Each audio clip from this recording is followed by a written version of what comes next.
Yesoke tugende maso Empire Movie Productions Kasenge kasoke tulengere Kalango eneri ku coming soon bobanga walaba ekibbo kya Namwandu katukuletedde sinema endala Antamuzi Media tugende maso polampola kakati kaloke tuli kano simatendo miranga joka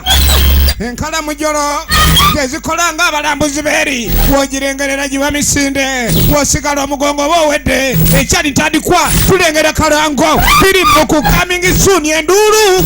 namakulu abadde ki ojja kiraba kasita gyava gye tudda gyava gye badda tukyalengera Kalango ekyalo kino kibayita akaalo Namulogo buli ekiriko kyambeera esisimula ebiboolo kaalo kikula ki tukyalengera Kalango abasezi bakukima misana oba okyali awo ojja kunaabira mu nnyumba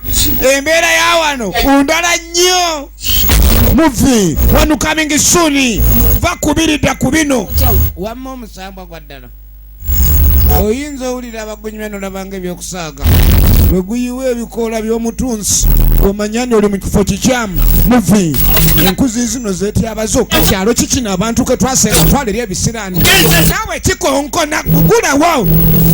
n'okulingiza omusambwa nga gunaaba oluzi lwagwo kizira akaalo Namulogo eno yafulumye dda